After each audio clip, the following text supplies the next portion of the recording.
Breech blocks freeze solid. Lubricating oil turns to a thick, useless paste. Rifle bolts refuse to cycle. Through the magnified lenses of their field glasses, officers wrapped in greatcoats stand motionless in the snow. They stare at the spires of the Kremlin. The operational objective rests exactly 12 miles away. It is early December 1941. Temperatures have plummeted to -40 degrees Fahrenheit. The most mechanized, highly synchronized military apparatus on Earth has fought its way across a continent, only to be paralyzed at the finish line. Not by a grand strategic outflanking, but by the simple physics of freezing metal. The engine blocks of the panzer divisions will not turn over. The logistics chain has snapped.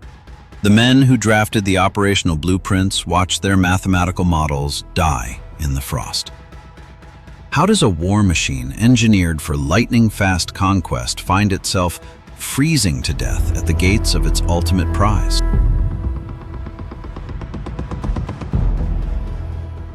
"800,000 soldiers stand at readiness. Within 12 precise days of mobilization, that number meticulously swells to 3.5 million. 17.6 million tons of steel are forged annually within its borders. It is August 1914.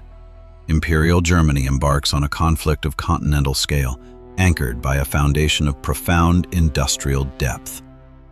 For the young lieutenants who will eventually form the nucleus of the 1939 High Command, this era casts a long, inescapable psychological shadow. They witness a nation capable of absorbing the immense friction of a 4-year war of attrition. In this period, Britain produces 7.8 million tons of steel, France 4.6, Russia 4.2. The German Empire outproduces its primary continental adversaries combined. This becomes the baseline of power these future generals are taught to expect.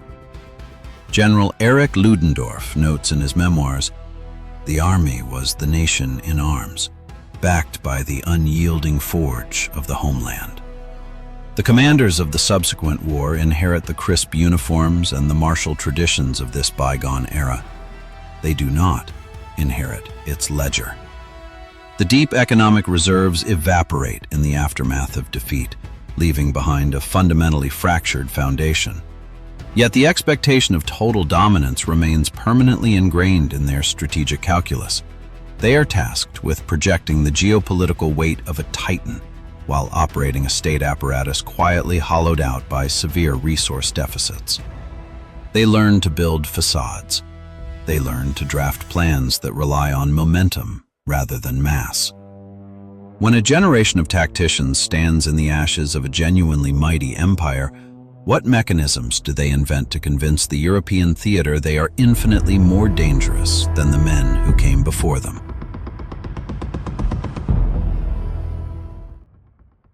While the German state apparatus projects a formidable image of mechanized dominance to international observers, its treasury operates on the precipice of total insolvency. The architecture of rapid conquest is rarely built on a foundation of supreme confidence. More often, it is engineered by the cold mathematics of impending bankruptcy. By 1939, the rapid rearmament program is financed through an elaborate state-sponsored economic fiction. Beside the 19 billion Reichsmarks of standard government bonds sits a strictly classified ledger. 12 billion Reichsmarks exist in MEFO bills. This is a shadow currency, a complex system of hidden debt designed to conceal massive deficits from the domestic populace. The state is forging artillery and assembling panzer divisions with promissory notes that fundamentally cannot be repaid during peacetime. The national economy is a ticking mechanism, racing toward a mathematical dead end. This hidden financial reality strictly dictates the operational calculus of the High Command. "We must export or die," Adolf Hitler states, though the military men translate this into a doctrine of acquisition. The concept of lightning war is not merely a tactical innovation born from pure military genius. It is a desperate mechanism for state survival. The nation lacks the deep resource base required to sustain a prolonged, static conflict. Military campaigns must be exceptionally brief, highly concentrated, and immediately lucrative. The entire strategic model demands the rapid looting of neighboring national reserves simply to fuel the subsequent offensive. The army marches aggressively outward because the domestic economy will implode if it remains stationary. The geopolitical strategy relies on a continuous sequence of flawless, short-term victories to perpetually outrun a sovereign default. If an entire military apparatus is financially chained to a strict timeline, what occurs when a 60-day operational window quietly closes?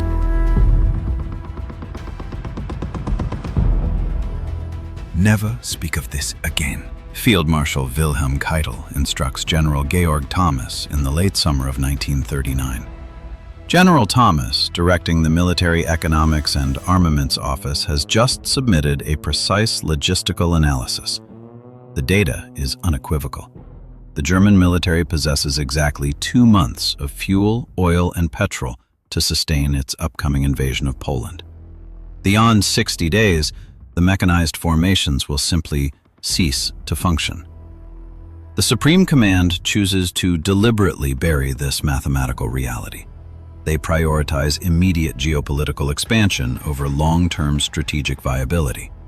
Institutional blindness becomes an operational requirement for the men drafting the war plans. Simultaneously, the Naval High Command formally approves Plan Z. This grand strategic blueprint outlines the construction of a formidable surface fleet designed to directly challenge the Royal Navy. The scheduled completion year is 1948. The High Command drafts a 9-year naval armament schedule while deploying an army that cannot fuel its existing armor for 9 weeks. In September 1939, the invasion of Poland commences. Within 5 precise weeks, the Polish state is dismantled. This rapid operational victory thoroughly validates the High Command's gamble. The swift triumph visually erases the underlying resource deficits, projecting an aura of invincibility across the European theater of war. The officers who suppressed the logistics report are now perceived as architects of a flawless military doctrine. They successfully mask a severe structural vulnerability behind the highly synchronized speed of motorized infantry and close air support. The state engineers a brilliant 35-day illusion of infinite power. The 60-day fuel reserve was precisely enough for one localized campaign. Yet, the architects of this victory now face an expanding operational map against adversaries who measure their strategic depth not in miles, but in time zones.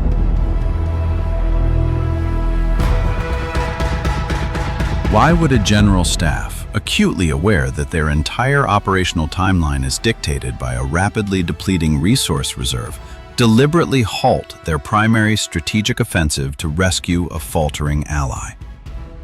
By the spring of 1941, the geopolitical calculus of the Axis alliance becomes a profound liability for Berlin. To the south, Benito Mussolini's imperial ambitions have rapidly disintegrated.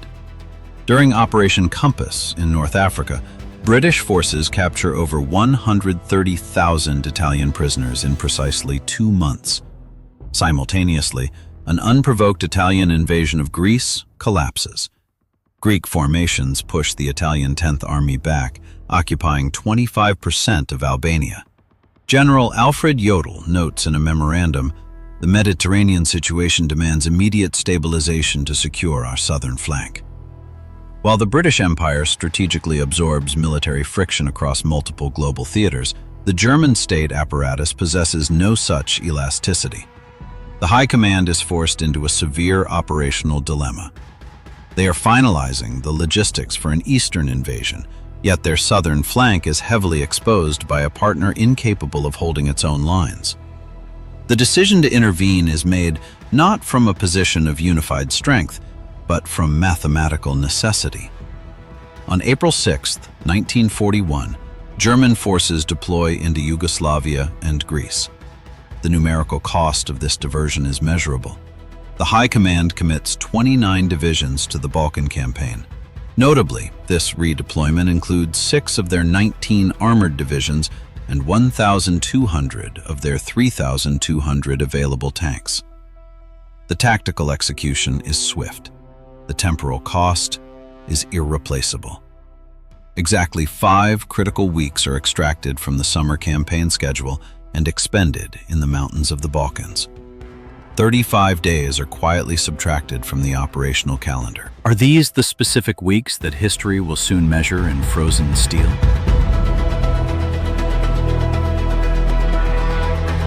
"3 million soldiers, 3,000 tanks, 2,000 aircraft. It is June 1941.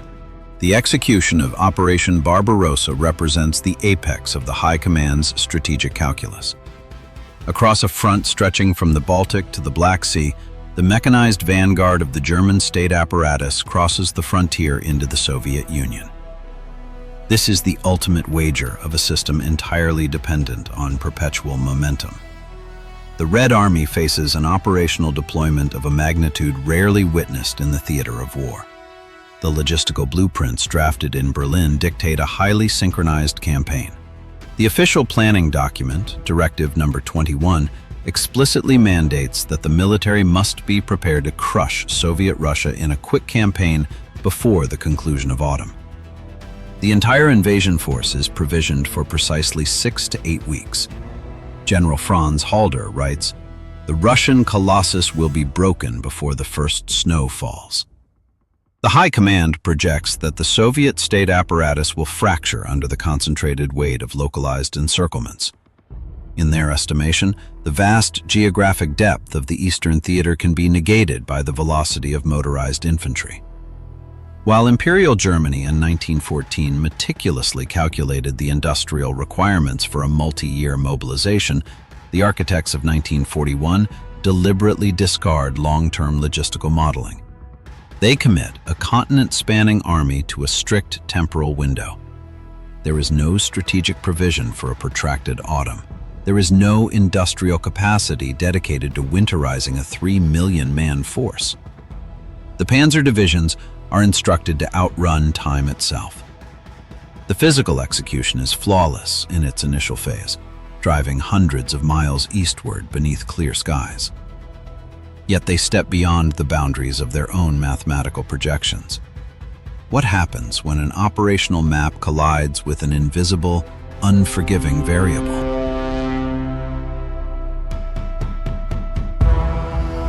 It is not an exaggeration to say that the campaign against Russia has been won in 14 days. General Franz Halder meticulously records in his diary in early July 1941.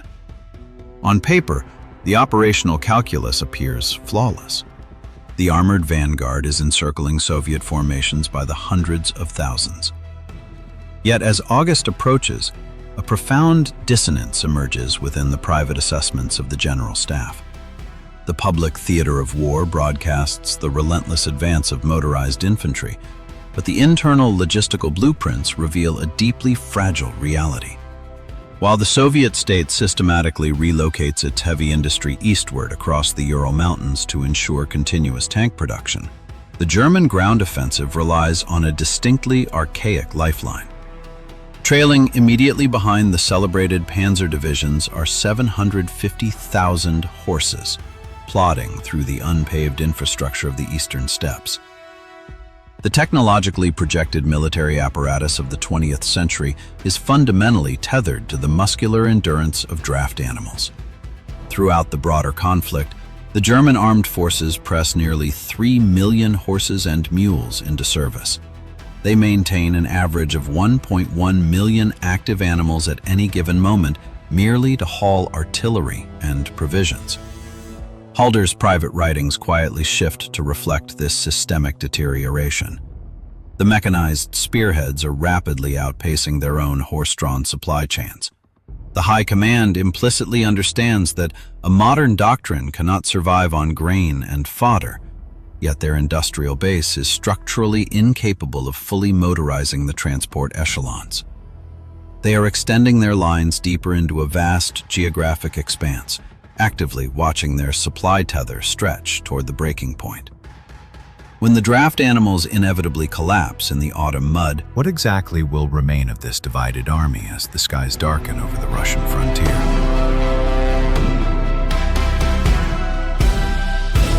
in 1918, the supposedly inferior Imperial German military negotiated an armistice, while its frontline formations remained stationed on foreign soil, its domestic industrial infrastructure entirely intact. By the autumn of 1944, the architects of the ostensibly invincible mechanized state are reduced to publishing an official decree. The Volkssturm mandate legally requires all men between the ages of 16 and 60 to be immediately conscripted to defend the fractured masonry of the homeland. The geopolitical illusion meticulously constructed in 1939 ultimately dissolves under the crushing friction of a multi-front war of attrition. The High Command successfully projected an aura of supreme tactical dominance across the European theater. They convinced Allied adversaries that the Lightning War was an evolutionary leap in military doctrine. General Heinz Guderian reflects late in the conflict. "We have exhausted our material, our men, and our geographic space." The strategic calculus was always fundamentally hollow. The rapid conquests were never the sustainable operations of a titan. They were the violent, necessary convulsions of a financially insolvent system racing against its own depletion. When the initial velocity of the panzer divisions is finally absorbed by the vast geographic depth of the Soviet Union and the immense industrial output of the United States, the hidden deficits become fatal. The mathematical reality that General Georg Thomas attempted to expose years prior exacts its precise toll. A nation that initiated a continental conflict without sufficient oil reserves, relying on millions of drafted horses to sustain its logistics, inevitably faces total systemic collapse. The conservative, economically grounded empire of 1914 survived its defeat as a functioning state. The radical, mechanized apparatus of the Second World War achieves nothing but the complete physical and existential annihilation of the country it was engineered to elevate.